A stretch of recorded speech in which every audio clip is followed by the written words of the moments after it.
Alright, brand new chapter. Here we go. Talk about ratios and proportions. And a lot of this is pretty basic, pretty easy. Not a whole lot of geometry so far. They're just kind of preparing you for the geometry that's ahead. Alright? Um, let's talk about something that you're probably familiar with, which is television. Right? Television. TV. Alright?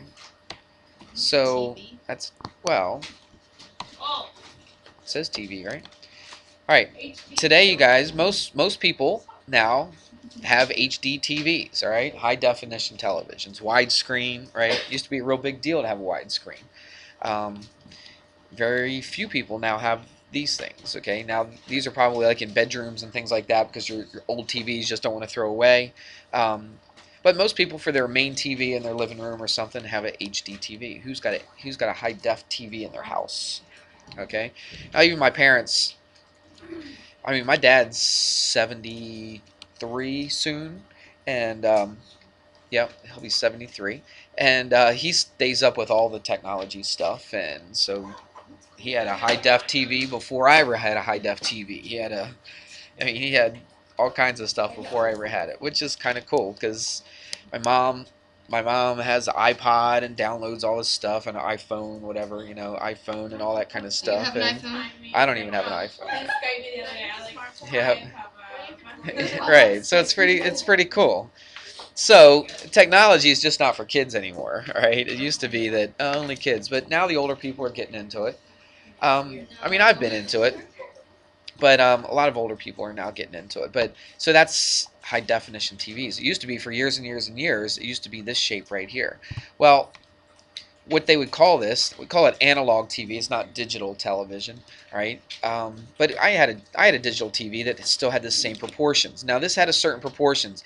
It may look to you like it's a square, but it wasn't really a square. Okay, this was a little bit longer than this right here.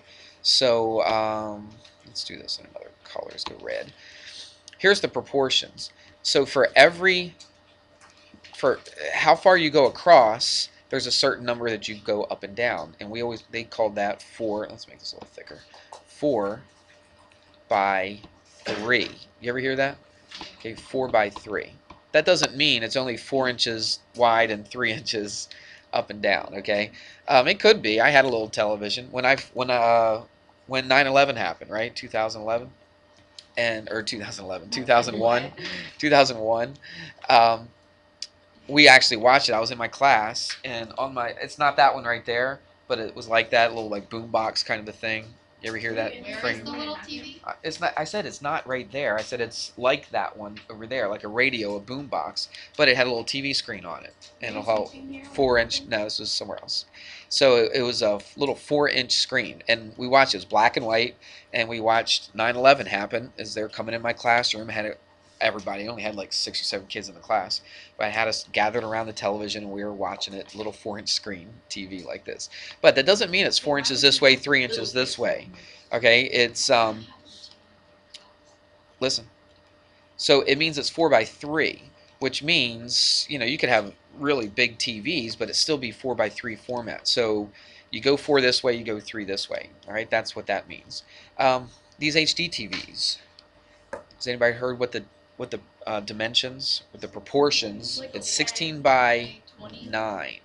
It's 16 by 9. It means for every 16 this way you go 9 this way, right? And that's the basic proportion of a high def TV, HD TV. All right. These are what? What words have I been using? Proportions. Okay, it's in proportion. They give an example in the book. They say let's not put 16 by 9. Let's put actual dimensions. They say the width of a screen is 32 and the height of the screen is 18. This is pretty easy. Okay, so let's say it's 32 this way, 32 inches this way, and 18 inches this way. If I wanted to find out what is the proportion, what would you do to that 32 and 18? If you wanted to find what the actual proportion was. Is it 4 by 3 or is it 16 by 9? What do you think? What would you do? 32 over 18. Yeah, I go 32 divided by 18, and let's see what that is. All right, so what goes into both of these? 2 goes into this, what? 16 times, and 2 goes into this 9 times, and sure enough, it's a high def TV, isn't it? It's 16 by 9. Everybody see that? So 16 this way by 9 this way. Now, a lot of you guys would buy a TV and say, oh, it's this big of a screen or it's that big of a screen. All right, what are they talking about when they measure the screen? Are they talking about how wide it is? Talking about how high it is? What are they talking about? Any idea? It's the diagonal, exactly. It's the diagonal. So let's say this. Let's find out what size is this television. If they were to sell it, and it's this many inches TV, right? You've heard that before, right? Oh, I only have a 32-inch, and I got a 50-inch, or I got a 72-inch TV. Okay, what are they talking about? They're talking about the diagonal. That's how they measure the size of the television. Did you know that? That's what they do. So let's do this. If we know this is 32 this way and 18 this way, could we figure out what the size of the TV is with the diagonals?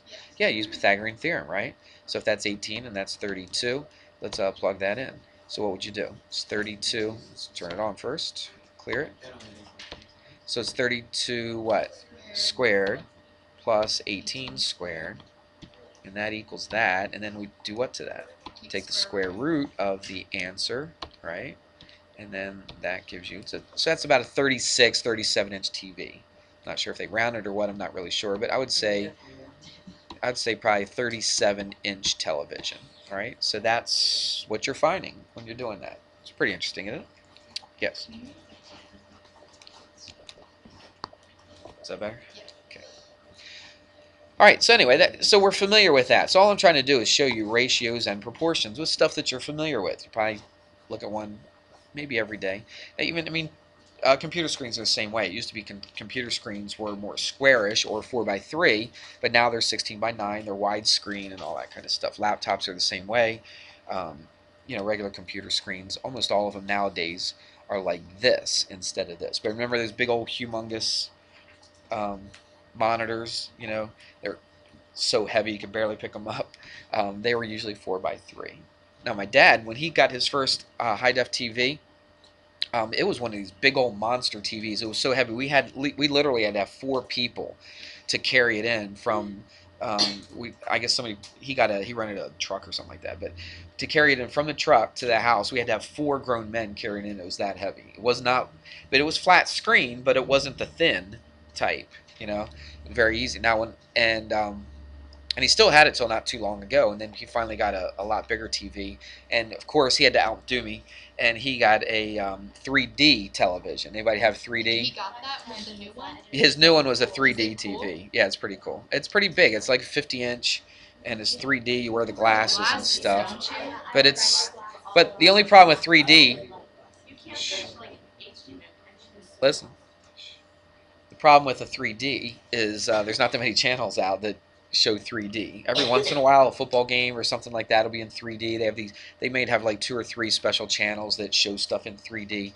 But I remember when my dad first got the high definition television, the HD, it was the same exact way. I was like come over and hey, let's watch HD TV. But all the channels weren't in HD back then. There was only about 2 or 3 channels. So it's so funny we see that whole process starting over again. I remember going over his house, and I was married, at this point, but I go over his house for dinner, whatever. I'm like, oh, good, let's watch some HD stuff, and it was like 3 channels. They'd repeat the same programming over and over again. It seemed like once in a while they might have a game or something like that on 3D, and I was so not 3D but high def, and I was so excited about watching it. Wow, it looks so cool, And now I don't even look at the regular channels. I just flip the high def channels. Now almost every single channel that I watch is in high definition, which is pretty interesting. Not that this have anything to do with our math, but they're interesting stories. My wife, this is kind of funny. She gets so annoyed because she'll watch her channel. She knows she's got the channels memorized, like the lower channels. Like if she wants to watch channel ABC, right, she'll put on channel 6. But on mine, you can go to the 200s, but now it's in the 800s. So I go to the 800s, and it's got all the high definition channels in the 800s.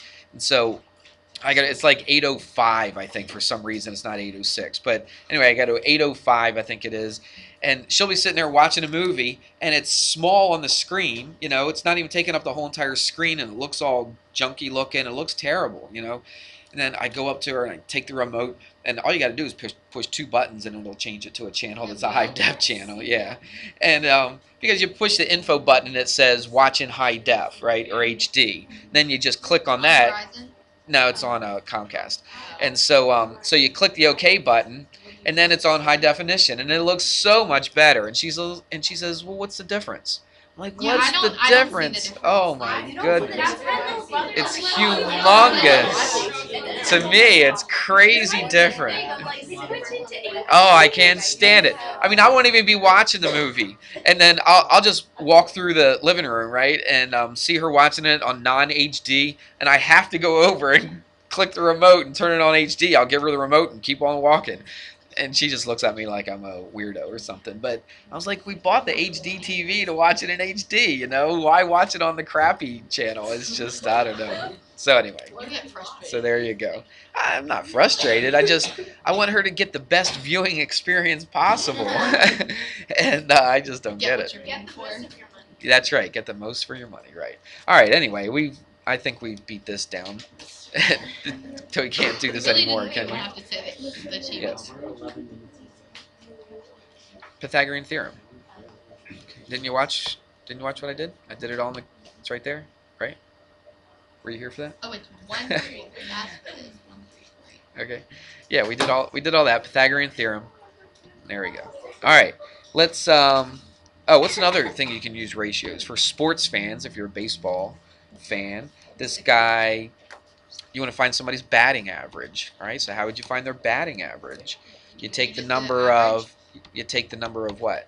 Hits divided by the number of at bats. Right. Now, at bats, if you get walked, that's not considered an at bat. Did you know that? Okay, so that doesn't include walks because that's not really considered an official at bat. But you take how many hits a person got divided by how many at bats they had. Now, if a person gets on by an error, is that a hit? No. No. Okay, it's considered basically on your batting average. It's just the same as if you got out. It's according to your batting average. Now, on base percentage is something different, right? I'm not sure how they deal with errors on base percentage. I don't think It still might count because I think no matter how you get on base, you can get on base by walking, so that helps your on base percentage. I think you might get points for if you get on by an error. I'm not really sure, but anyway, how would you find their batting average? You take the number of hits. So in this example in the book, the person got 181 hits and he went to bat at 521 times. So do you think that's a good batting average or bad? I mean, he was up 500 times and he only got 181 hits. Over 500 times. Is it a good batting average or not? it's going to be like. Well, let's see what it is. So it's 181 divided by 521, and then watch this. That's a great batting average. You're an all-star. If you hit, that's almost 350. If you hit 350, you're going to be in the all-star game, I'm telling you. All right? I mean, and if you can hit 350 for your lifetime average, you're in the Hall of Fame. I mean, you literally would be in the Hall of Fame. I mean, you'd be that good if you could hit 350 for your whole entire career. So 181 times up at bat, or hits, sorry, compared to 521. I mean, that's really, really good. And that's what they say about baseball. You can fail twice as much as you succeed, and you can be in the Hall of Fame. Isn't that crazy? I mean, literally, that's true. Okay, so that's pretty interesting. Because really, you only have to if you can get a hit 1/3 of the time, right, and get out 2/3 of the time, you're an all-star because you're hitting 330. All right, and 330 is a good batting average. Anybody would want a guy that could hit 330. So that's pretty crazy. So that's how you find averages. What about in our yeah, what was it? 0.347, right? Or whatever. Yeah, we just say 347, but if you saw it on TV, they always put a decimal right there. But you just say 347, right? That's what it's basically what 34.7 what percent. 34% of the time that you go to bat, you actually get a hit. All right.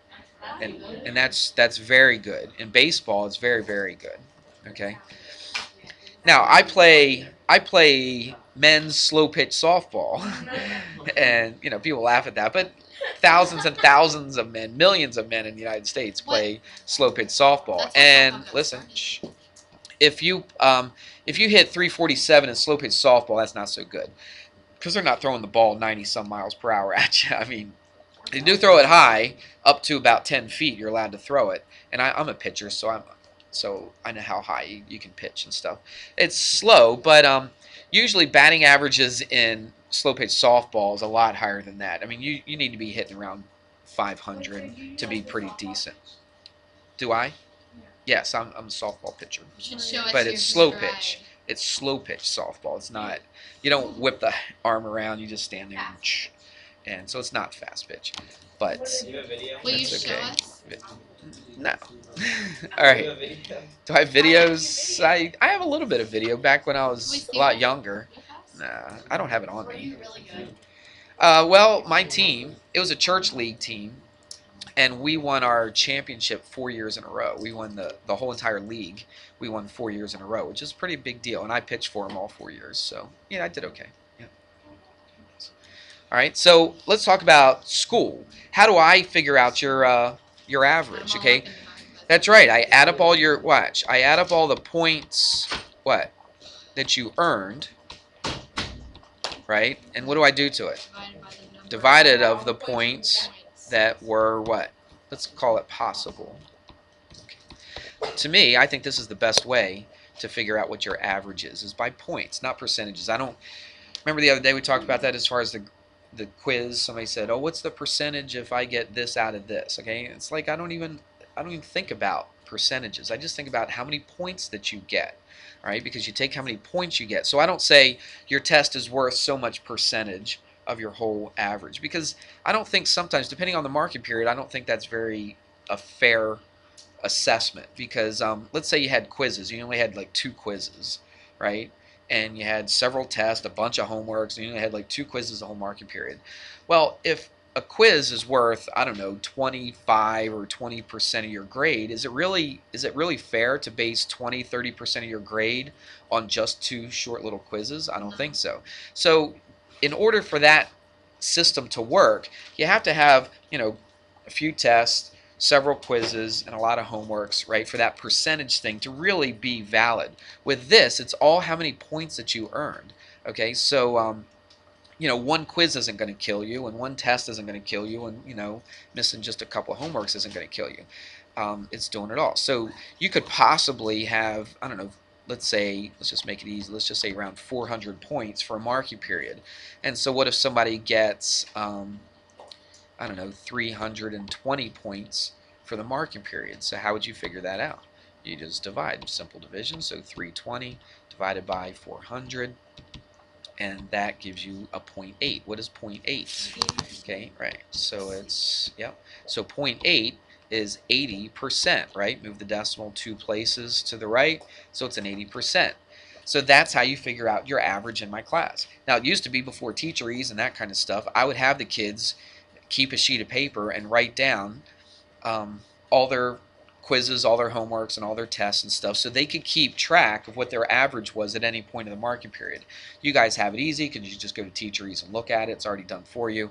But that's basically what I do. Okay, and if you look at teacheries, if you did do like a report on yourself and see all the points, it'll say on there points earned and points possible.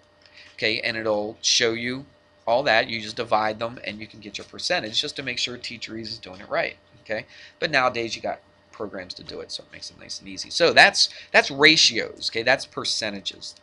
Everybody got that? Okay.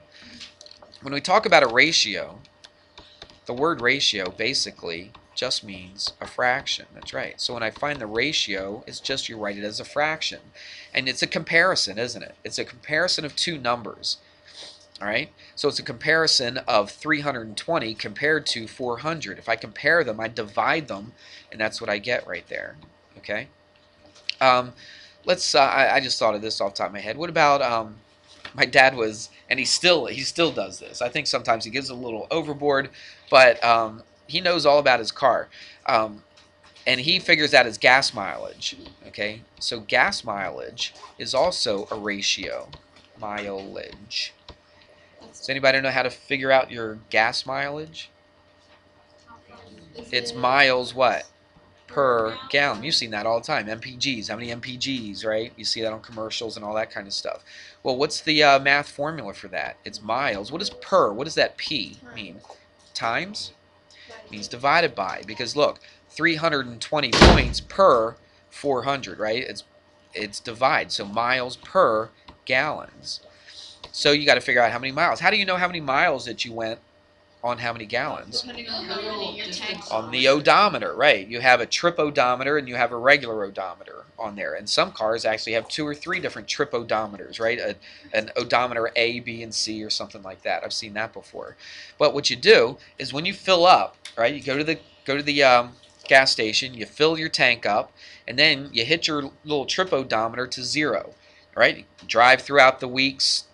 When you're ready to put gas in there, you figure out how many miles you have, right? So let's say we went 310 miles.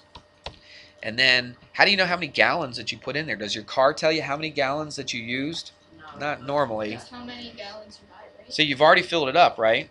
And so it's gone down to a certain level. And so when I fill it up the second time, right, I know that I went 310 miles, and how much gas I put in there to fill it up the second time tells me how many gallons that I used. Does that make any sense? Okay, so let's say we used 16 gallons of gas, right? We want to find out what our mileage was, our gas mileage. And so what do? 310 divided by 16. And that gives you about 19.37. So it's about 19.4 miles per gallon. Okay?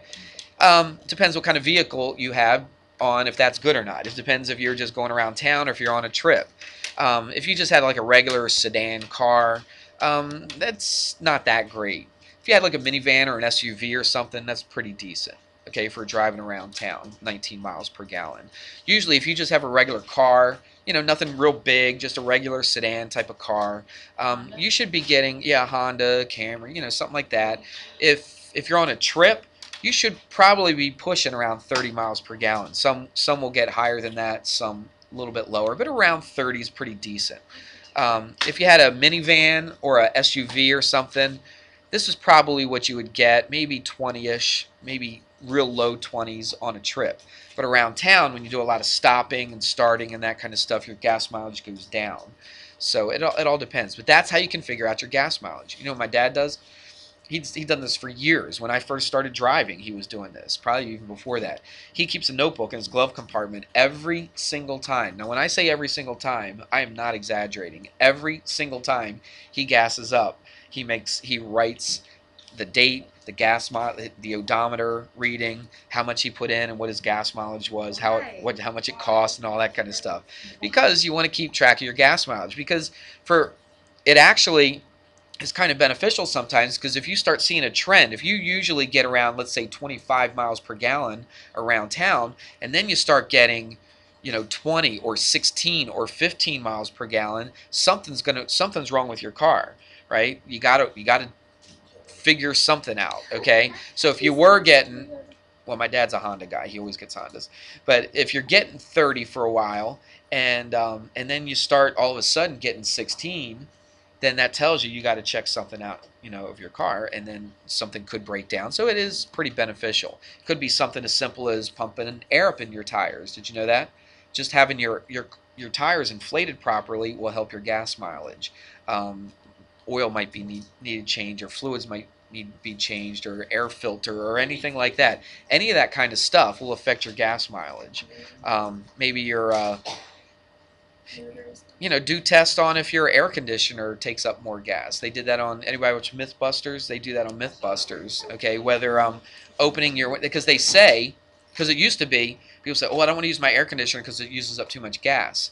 But then they'll roll their windows down. But what happens is, when you roll your windows down, creates drag on your car, which causes less gas mileage. And so they actually did that. I think they came up with the conclusion that it was pretty close. to about the same, I think. And it might have even been better to use your air conditioner, I think. Do you remember?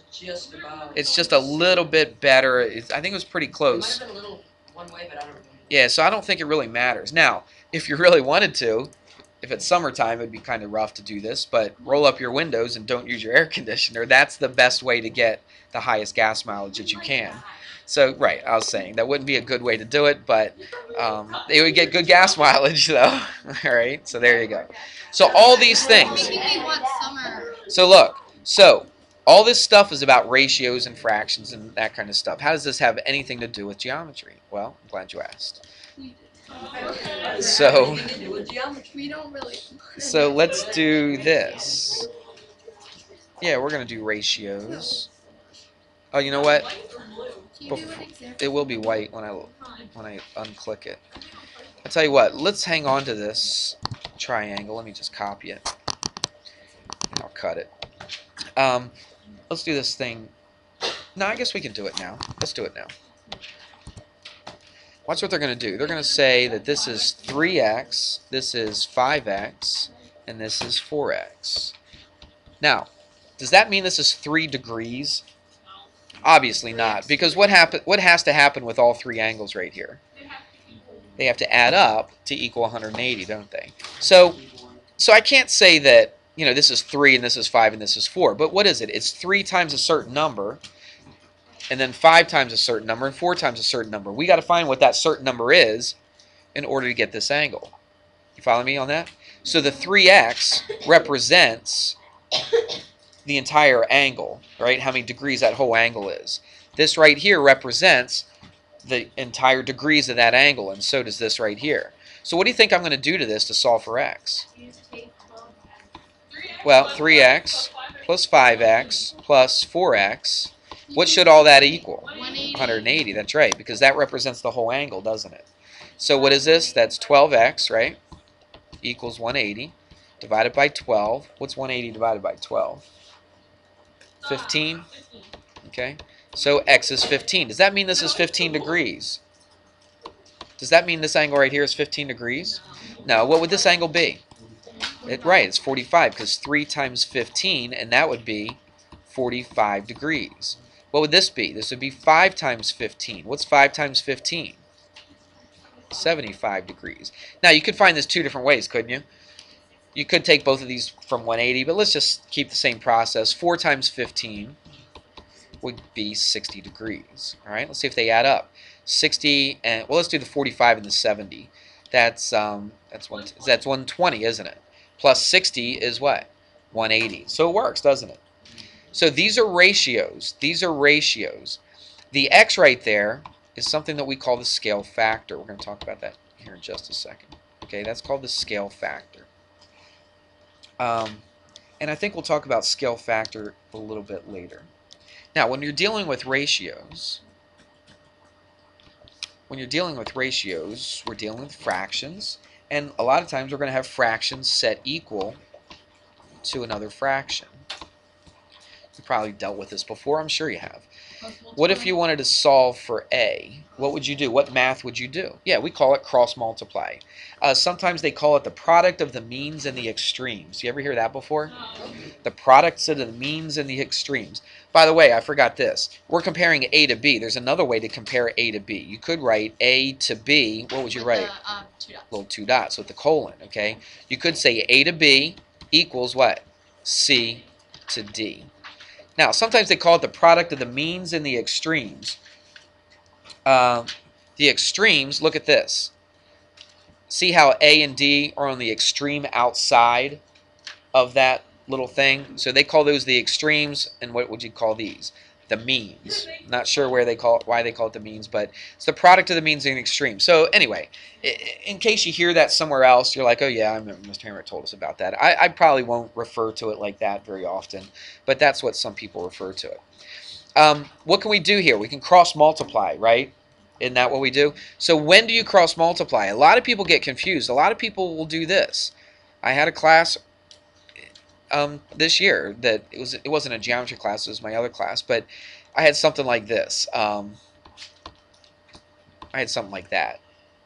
And you know what some people did? They went like this. Do you do that? No, this is not cross multiplication problem. This is a straight up regular multiplication problem. When do you cross multiply? When what? When there's an equal sign in the middle. Don't get confused between the two.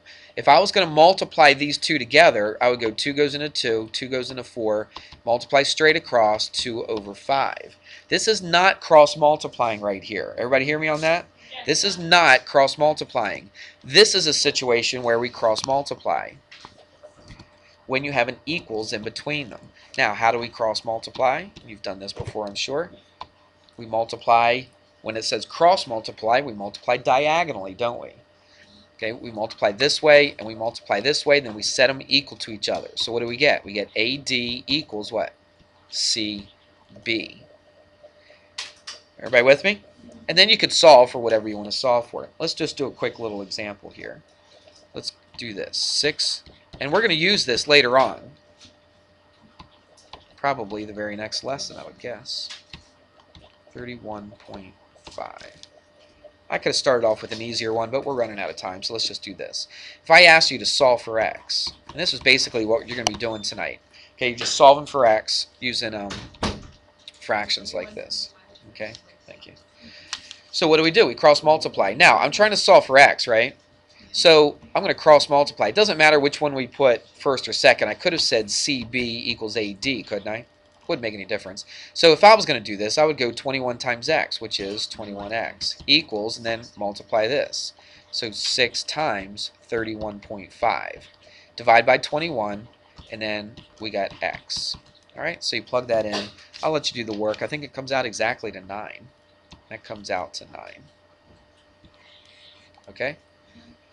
And that's pretty simple stuff, isn't it? They could do another one. We'll end with this one. Let's go orange. Watch this. It's plus 3 over 2 equals 4x over 5. Alright, and you want to solve for x. A couple ways you could do it, but let's do it by cross multiplication. Or sometimes they call it the product of the means and the extremes. Alright, which is too much. We'll just cross multiply. So what do? Multiply this way, multiply this way. Okay, absolutely. Watch this. We have to multiply this 5 by this x plus 3. I'm going to write it out. So you have to put the x plus 3 in parentheses, don't you? All right? And then you multiply these two. Now, do you need a parentheses with that? Not necessarily. 4 times, or 2 times 4x, or you could put 1 if you wanted to. All right? And now what do? Distribute, right? So that's 5x plus 15, and that's 8x. Easy enough, right? Subtract 5x from both sides. That's a 3x. Equals 15. Divide by 3. X is 5. Okay? Now, what we're going to do, now, in this very first lesson of this chapter, they just teach you the basics of how to do the math. What we're going to do later on in the chapter is we're going to take some geometry stuff, and it's going to start looking like this. So now you know how to solve it, but we got to learn how to set it up. And that's what geometry's been all about this year, hasn't it? The math hasn't been all that difficult. It's just setting it up and knowing what to set equal to each other and all that. Well, now what we're going to have to do is we're going to have to figure out what proportions. And we'll talk, and by the way, this thing is called a proportion. Watch, if you have a fraction set equal to another fraction, this whole thing is a proportion. This little bit is a ratio. Everybody getting this?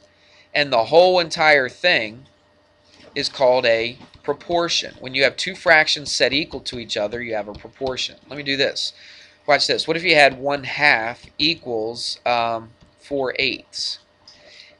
Is that true? Are those fractions equal to each other? Yeah, you could look at it. You could reduce it. It's 1/2. But here's another way you could do this. Watch. You could cross multiply to see if they're the same. So let's cross multiply. What's 1 times 8? It's 8. What's 2 times 4? It's 8. If both of those are equal to each other, what do you know about those fractions? They're equal, and it's in proportion. We call this thing a proportion. It's in proportion. You follow me? Okay. Let me give you a few problems to do. Wait, but all the 8th graders finished history today.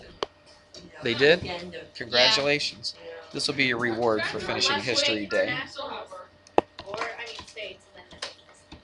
So you're doing 460, 461, 10 to 37.